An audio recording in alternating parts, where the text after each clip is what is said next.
Hello and welcome to Agents of Nonprofit. My name is Alexander Lapa, and I'm here to speak with everyday superheroes helping nonprofits using technology. Today's a special episode in that I'm interviewing my nephew, Samuel Cote Lapa, to talk about what is a CRM, and for basically the premise is for me to explain to a 13-year-old what is a CRM. Samuel, welcome to the show. Hello. All right. I'm usually asked at this point for my guests to introduce themselves, just to talk a bit about who you are and what you do. Can you just explain to our audience, what is it that you do? I guess you're in school now? Yeah, I'm in secondary 2. That's And grade 7, right? grade 8. 8. Yes. Okay. I don't know. Well, what do you do for fun? I play video games, I read books, and I hang out with friends. So the way I thought we could approach this topic was actually to explain to you what is a CRM by using video games. But before I begin, I wanted to ask you a couple of questions just to make sure I understand, what you know and what you don't know. Do you even know what a CRM is? No. Have you ever heard of that word before, CRM? Nope. Okay. And then when I say a nonprofit organization, what do you mean? What do you hear? What do you understand when I say a nonprofit organization? I think it's something like an organization that is working, or like people are working for, like without money, like just to help. Volunteering. Yeah, sort of. Yeah. Okay. So you think that the people working there are not getting paid? Well, not that, but they, well, sort of. Okay. So let's start with that then. A nonprofit organization is an organization that does make money, and they receive money multiple ways. Sometimes it can be through donations. Sometimes it can be through government grants, which are basically is money that's given by the government to help. And the reason they do that is because the nonprofit has a mission, it could be a social mission or a personal mission to help the community. So people are interested in helping nonprofits in various ways. And like I said, donations is one of them. But what happens is, even though they receive money, they have to basically spend all the money that they receive. So instead of a for-profit company, which their goal is to make as much money as possible, the nonprofit is about spending the money they get on these kinds of missions. Does that make sense? Yeah. Cool. It also means that the focus of the company, of this organization, is on how can we improve the community best, as opposed to the corporations, the for-profit corporations, which focuses on how much can I make the most amount of money. Mm-hmm. And the way I'm going to explain what a CRM is I'm going to use your gaming reference. So imagine it's a clan versus clan battle, right? Team versus team. And you have a whole bunch of guys on your team. Let's say you got 8 players on your team, and you're fighting against other teams that also have 8 players. And you want to be able to, your team wants to be able to keep track of the skill level and the abilities of your opponents. So let's say you're the red team, the enemy is the blue team. And you're going to have a competition, let's say in a week. Like it might be to your interest to find out who are those 8 blue team members, who are the members on that team, and what are they good at? Is one guy great as a sniper? Is one guy good as a short shooter? Maybe one guy is good as a thief or someone who can hide themselves. You want to basically capture information and details about each of these players as a team so that because your team can have an advantage. So far, so good? Yeah. So the CRM is basically the tool that you would use to capture this information. You would say, okay, person A on team blue, they're good at, let's say, a sniper. You might list a couple of the things that they have. You might list, the things that they're good at, the things that they're bad at, maybe strategies of how to defeat that particular player. And then you would go through all the other players in the same kind of way. So the CRM is a system that allows you to track this information so that all the people on your team can see all the information about the other team. Yeah. Okay. Now imagine instead of just one team, a blue team, imagine you've got dozens of teams. And those dozens of teams, the way they are represented in a CRM is through a contact. It's basically a record that says, here are the people that we want to track and keep information about and learn about when we want to we want to learn more about them and what they do. All right. And then let's say, for example, you have events, right? There's going to be a big competition in a few weeks from now. And you want to track when that competition is. You want to track who's going to come to that event. You want to sell tickets. You also want to accept people who are paying for the tickets. So you have to accept money. And maybe when you have some kind of auction while you're there, let's say one of your team members is very, very popular and they want to auction off their mouse, their mouse, because it's their gaming mouse and it's well known in the gaming world. So you will have these campaigns, they're called, in the CRM world, which basically says this is a campaign of type event, and have the whole community, everybody who's into gaming, come to this event where you're able to talk to the various people, to do these auctions, to collect money, and all of that also can be stored in a CRM. Mm-hmm. And then you might have sponsors, right? People who want to give you money because your team is amazing. They want to promote you and make sure that you've got the best equipment, the best headset, the best chairs, right? The best mouse, gaming mice. So they're basically people who come in who want to give you donations and give you money to become the best that you are. And those are donations. Those are also tracked in the CRM as kind of donations from your donors. And you could have people who give you just a small bit of money, maybe not even enough to buy a gaming mouse pad, but you might have some major donors, some people who give you enough that you can buy your own office where your team can hang out in various locations and play from there. So you'll have different kinds of people giving you different amounts of money to be able to allow you to do what you do. Also stored in the CRM. Okay. Any questions so far? No. Of course, all of this is stored in the cloud, right? There's nothing that's going to be on a computer and only on your computer, on your home computer. And I'm curious to know, actually, from a 13-year-old's perspective, is everything in the cloud for you? Like, have you grown up in a generation where everything you do is in the cloud, or do you have a concept or know of things that are not in the cloud? So I've always been in the cloud since I think I was like born and like with technology, but I know that there was stuff without the cloud. Do you know what it's called?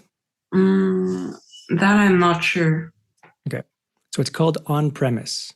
On-premise means it's on your premise. It's at your location. You're either using a technology like a CRM, which is usually at this point in the cloud, but at one point, and there are certain CRMs that are not in the cloud, and those are considered to be on-premise.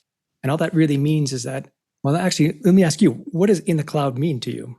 It means that like all your data is stored somewhere in the cloud, which is like a whole build of different saves and everything that you can import and export data. Okay. Yeah, I mean, I would use something very similar. It's basically a network that's outside of your own network.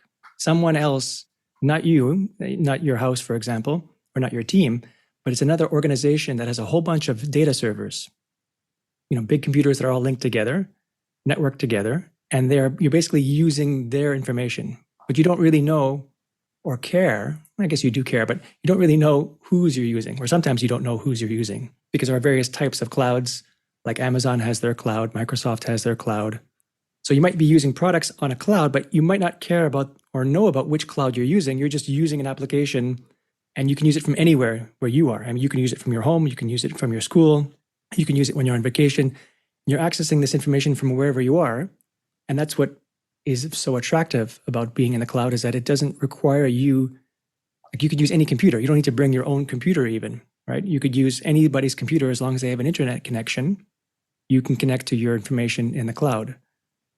And the opposite of that, the on-premise, means you have to bring your own stuff with you. You have to bring your own servers, your own hardware, your own hard drives. Like your dad, for example, has a backup system, right? And it's in the closet behind you. That's like a local cloud. It's an on-premise situation. He set it up so that you can access information from when you're on vacation. But imagine it's not connected to the internet. That means it would be really on-premise, and you would only be able to access it when you're at home and nowhere else.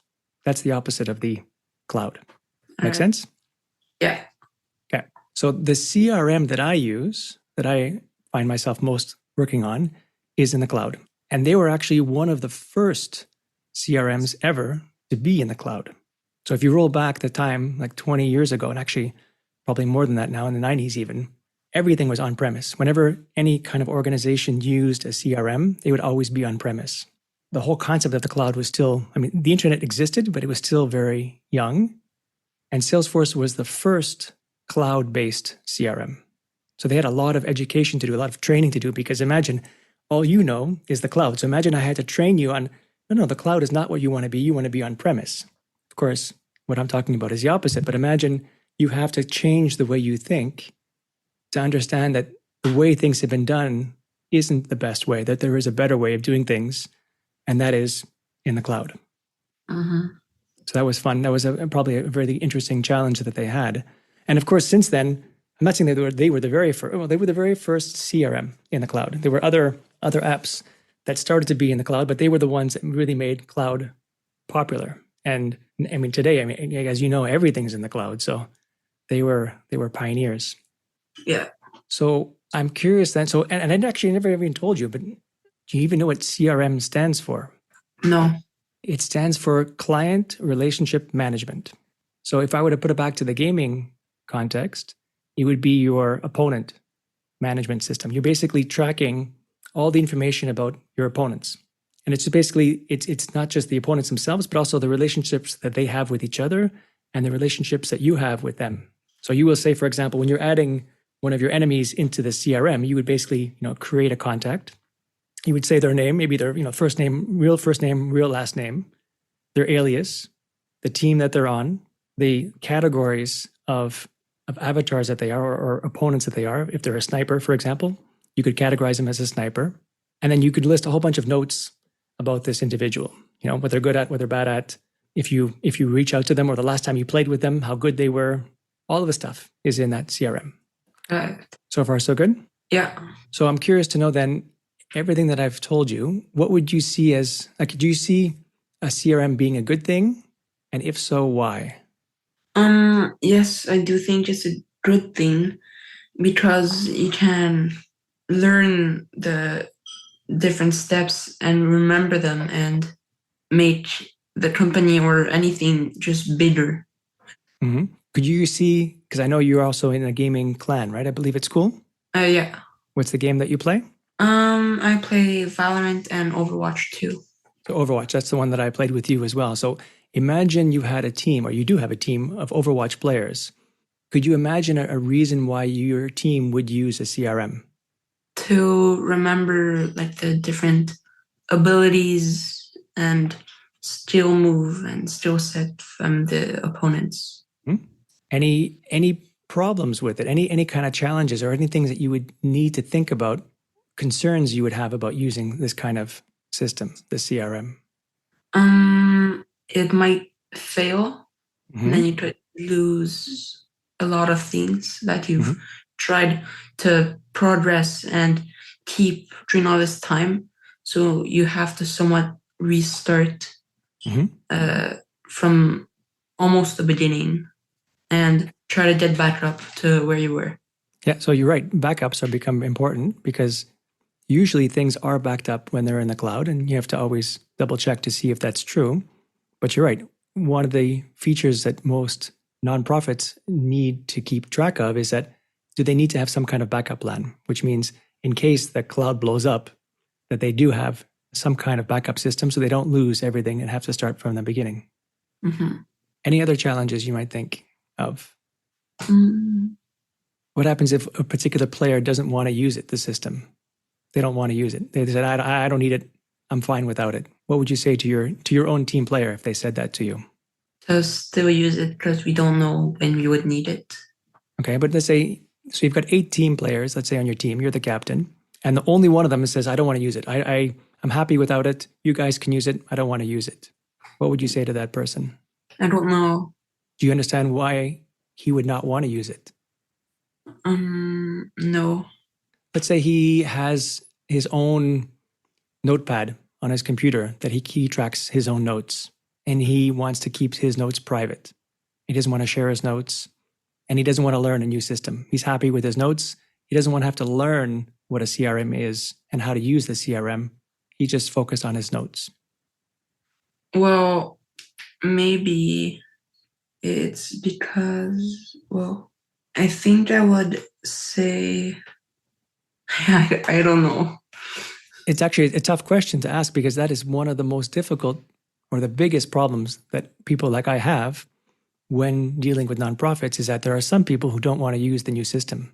They don't see the advantages or they don't understand the advantages and the benefits that a CRM can give them. And they're used to doing things a certain way and they just don't want to change or they're resistant to change.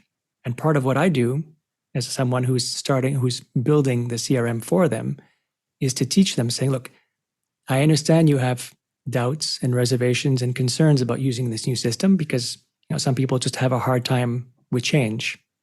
And part of me is to educate them, to show them the benefits of it, and that yes, it is a bit awkward to use at the beginning because it's a new way of doing things, right? It's a new app that they have to learn, but there are more advantages to disadvantages to using it. The short term will be pain, but the long term will be a lot of benefits. Make sense? Yeah. What other questions would you have, or anything that comes to mind when we talk? Are there certain big companies that use it? Mm-hmm. So Salesforce is, like I said, Salesforce is a company that builds a type of CRM, right? There are many. CRM is a category of applications. It's like a mail system, right? You can have Gmail, you can have Yahoo, you can have Hotmail. Those are all email systems, right? So a CRM is a category as well. And Salesforce is the particular one that I use, but there are other types of CRMs as well. Salesforce is a good fit for a lot of companies. It's very a good fit for nonprofits of certain sizes, but it's also can be used by for for-profit companies. I have just decided in my own career to focus on nonprofits. But yeah, right, it can be used by any company. Let's say, I would say almost any company. I can't imagine a company that wouldn't want to have a CRM to track something in their system. If you're selling something, if it's an app or a service, having a CRM with your customers, actually, I don't know if I can say there's any company out there that wouldn't benefit from a CRM, but let's pretend that there is, but I can't imagine that there is. So you're right. Anyone, any organization, whether it's a nonprofit or a for-profit company, can use a CRM. Salesforce has a specific type of features in that CRM space that are good for some companies or better suited for some companies and nonprofits than others. So there are some moments in time when the customer, the organization, might want to use Salesforce, but there might be other times when Salesforce isn't the best fit and they want to use another type of CRM. Just like you have more than one choice for which email to use. Some people like Gmail more than Hotmail. Some people prefer Yahoo more than anything else. You have to pick the application that you like as an organization most of all that fits what you're trying to achieve. And making sure, of course, that there's a price for it as well, because none of these things are free.